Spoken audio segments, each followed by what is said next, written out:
Assalamualaikum warahmatullahi wabarakatuh. Perkenalkan, nama saya Sherly. Saya akan menjelaskan tentang analisis tabel ANOVA. ANOVA adalah sebuah analisis statistik yang menguji perbedaan rata antara grup. Grup di sini bisa berarti kelompok atau jenis perlakuan. ANOVA merupakan singkatan dari Analysis of Variance. ANOVA digunakan sebagai alat analisis untuk menguji hipotesis penelitian yang mana menilai adakah perbedaan rata antara kelompok. Hasil akhir dari analisis ANOVA adalah nilai F tes atau F hitung. Nilai F hitung ini yang nantinya akan dibandingkan dengan nilai pada tabel F. Jika nilai F dihitung lebih dari F tabel, maka dapat disimpulkan bahwa menerima H1 adalah dan menolak H0, atau yang berarti ada perbedaan bermakna rata pada semua kelompok. Jenis ANOVA. Jenisnya adalah berdasarkan jumlah variabel faktor independen, variabel atau variabel bebas, dan jumlah variabel responsen dependen, variabel atau variabel terikat. Ciri-ciri ANOVA. Ciri khasnya adalah adanya satu atau lebih variabel bebas sebagai faktor penyebab dan satu atau lebih variabel responsen sebagai akibat atau efek dari adanya faktor. Cara melakukan analisis ANOVA: satu faktor dengan SPSS. 1. Buka program SPSS, lalu klik variabel view. Kemudian untuk memasukkan nama dan mendefinisikan variabel, maka variabel pertama atau merek X isikan dengan name, ketik X, tipe, pilih numerik, width pilih 8, desimal pilih 0, terus label tuliskan merek, lalu klik pada bagian non, maka akan muncul kotak dialog value labels. Untuk kotak value isikan 1, kemudian pada kotak label isikan Samsung, lalu klik add. Kemudian isikan lagi 2 untuk kotak value dan isikan Oppo untuk kotak label, lalu klik add. Begitu seterusnya sampai keempat merek terinput pada kontak value label. Ini contohnya yang udah dimasukkan ke empat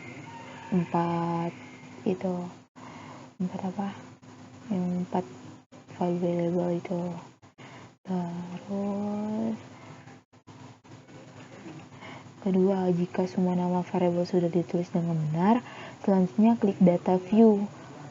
Setelah diklik data view, input data variabel merek ke kotak X. Ini yang di kotak X itu, terus dan variabel penjualan ke kotak Y. Jika sudah, maka klik menu analisis, terus klik compare means, terus klik one day ANOVA. 4. Maka muncul kotak dialog one way ANOVA. Selanjutnya, pindahkan variabel penjualan Y ke kolom dependent list. Lalu pindahkan variabel merek X ke kolom faktor. Ya, contohnya seperti ini. Tekan dulu one way ANOVA, selanjutnya ke penjualan Y ke kolom difference list, terus penjualan Y, terus lalu pindahkan variabel merek X ke kolom faktor bawahnya itu.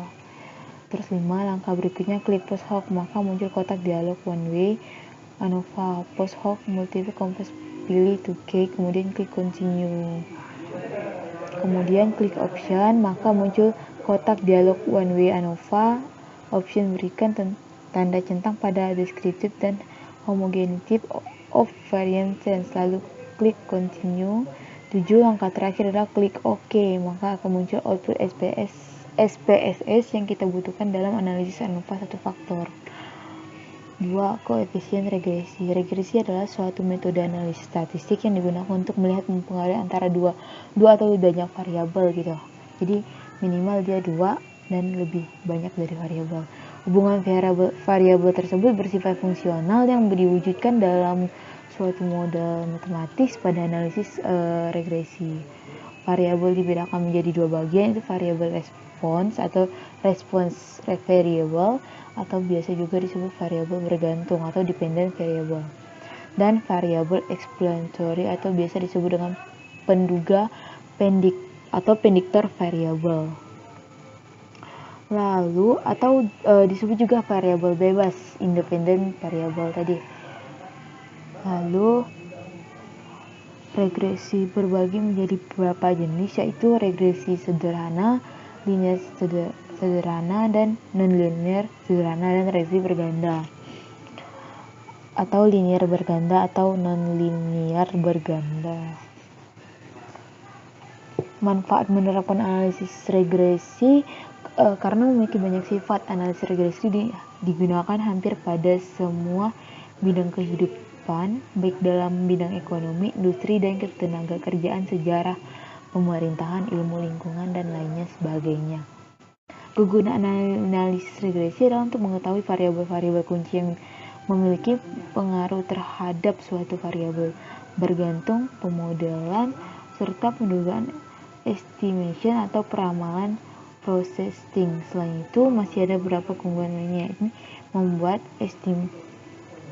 estimasi rata-rata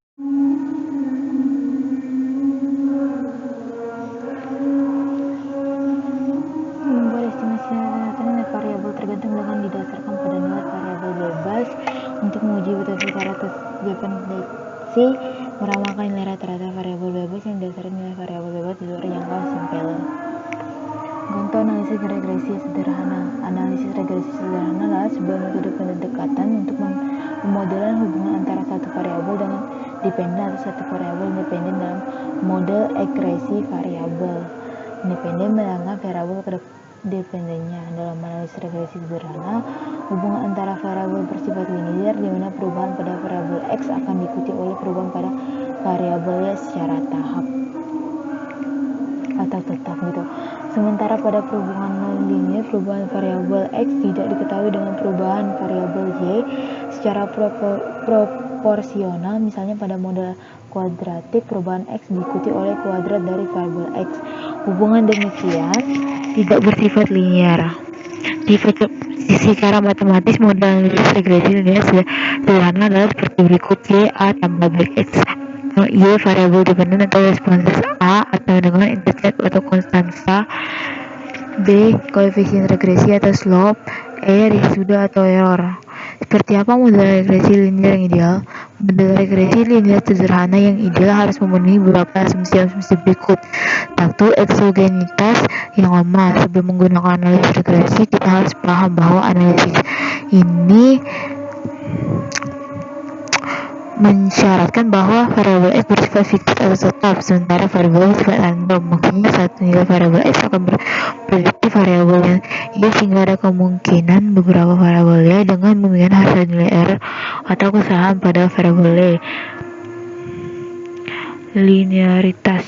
Modal analisis regresi bersifat linear artinya menunjukkan variabel X harus diikuti secara proporsional oleh kenaikan variabel Y. Jika dalam pengujian linearitas tidak dipenuhi, maka kita dapat melakukan transformasi data atau menggunakan model kuadratik, eksponensial, atau model lainnya sesuai dengan pola hubungan linear. Variance error yang konstan. Ini menjelaskan bahwa variance error atau variance residual yang tidak berubah-ubah pada respons yang berbeda. Asumsi ini lebih kenal dengan asumsi homoskedastisitas. Mengapa variance perlu konstan?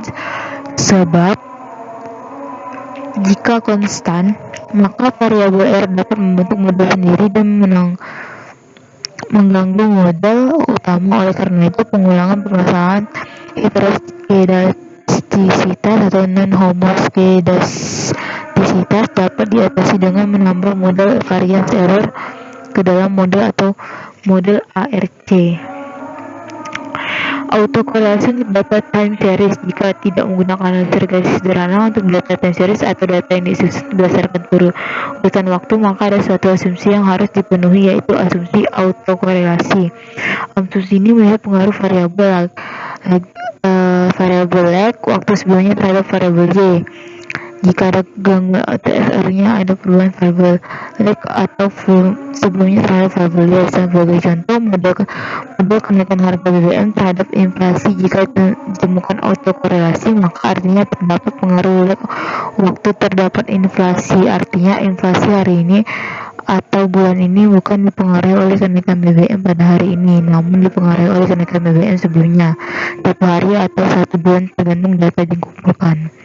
Contoh analisis regresi dengan Excel. Analisis regresi juga dilakukan menggunakan Microsoft Excel. Ini dia, misal kita menggunakan persamaan estimate harga dan pendapatan terhadap permintaan suatu barang. Katakanlah kita punya 10 set data tahun atau daerah. Jumlah permintaan akan dihitung dalam jumlah unit barang. Harga dalam Rp1.000 per unit barang yang pendapatan per kapita dalam Rp1.000. Langkah-langkah menerapkan regresi linear menggunakan Excel. 1. Masukkan data atau regresi. 2. Klik menu tool, kemudian klik data analisis. 3. Klik regresi dan klik OK. 4. Regresi proses. Selain itu, karena tadi kita mencantumkan 4 pilihan residual output dalam satu pilihan normal probability, maka juga disampaikan 5 kurva untuk pilihan kurva tersebut. Tapi seperti yang kita lihat di bawah, kelima kurva tersebut bertumpuk. Untuk itu kita perlu menarik kurva-kurva tersebut ke bagian lain dari worksheet kita sehingga bisa dibaca. Maka inilah hasil dari itu koefisien determinasi pada regresi diartikan sebagai seberapa besar kemampuan semua variabel bebas dalam menjelaskan varians dan variabel terikatnya. Secara sederhana, koefisien determinasi dihitung dengan mengkategorikan koefisien korelasi. Sebagai contoh, jika nilai R adalah sebesar 0,80, maka koefisien determinasi atau R² adalah sebesar 0,80 dikali 0,80 sama dengan 0,64. Berarti kemampuan dari variabel bebas dalam menjelaskan varians dari variabel terdekatnya adalah sebesar 64,0%. Berarti terdapat 36%, 100% dikurang 64%. Varian variabel terikat yang dijelaskan oleh faktor lain berdasarkan interpretasi tersebut,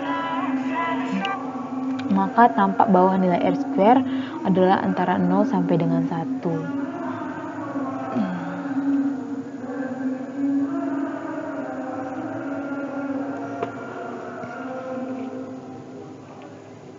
Penggunaan R kuadrat sering menimbulkan permasalahan, yaitu bahwa nilainya akan selalu meningkat dengan adanya penambahan variabel bebas dalam suatu model. Hal ini akan menimbulkan bias karena jika ingin memperoleh model R tinggi, seorang peneliti dapat dengan sembarangan menambahkan variabel bebas dan nilai R akan meningkat, tidak tergantung apakah variabel bebas tambahkan itu berhubungan dengan variabel terikat atau tidak. Ini sebagai contoh untuk mengukur berapa besar persen pengaruh yang diberikan variabel motivasi X1 dan variabel X2.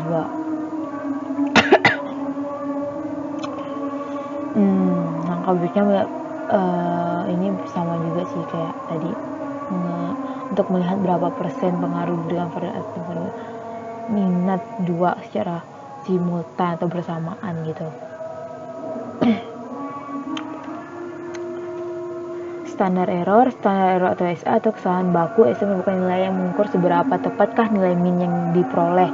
SA adalah akar dari nilai varians yang sudah dibagi dengan N. Ingat, dibagi dengan N, bukan N kurang 1 ya. Jadi jika perhitungannya kita di atas dilanjutkan, maka nilai SE adalah SE sama dengan 1,42 dibagi 15 sama hasilnya 0,307.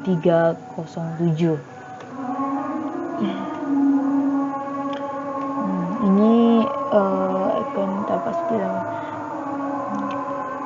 ini buka Microsoft Excel, terus buka atau buat dokumen Excel baru, klik open, baru tekan new, terus temukan biasanya menggunakan berapa langkah, mengetik formula calrex def atau A1.A20 gitu.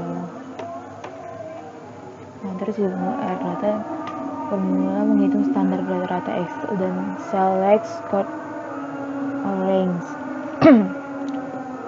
Confidence atau prediction interval.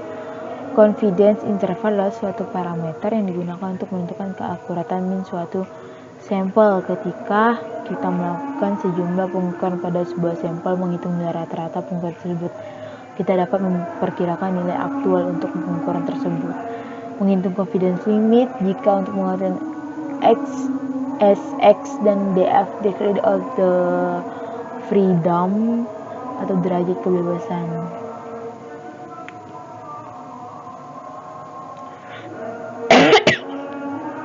6. Durbin Watson. Durbin Watson adalah sebuah tes yang digunakan untuk mendeteksi terjadinya autokorelasi pada nilai terdual. Misalnya prediction error. Dari sebuah analisis regresi yang dimaksud dengan autokorelasi adalah hubungan antara nilai-nilai yang dipisahkan satu sama lain dengan jeda waktu tertentu. Pada saat Anda melakukan itu tidak dapat terlepas dengan double dari Watson. Tabel tersebut menjadi alat perbandingan terhadap nilai Durbin Watson hitung. Anda mungkin telah banyak membaca tentang tabel. Cara uji autokorelasi Durbin Watson telah dapat yang diuji. Persiapkan selanjutnya SPSS, lalu klik variable view. Selanjutnya pada bagian name tulis saja X1.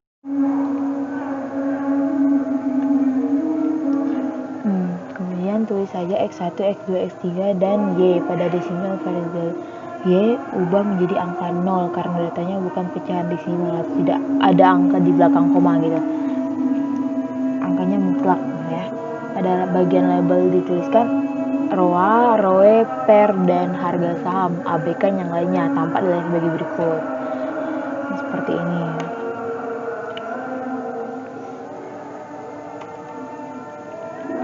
Langkah selanjutnya dari SPS klik analis, lalu klik regression, kemudian klik linear.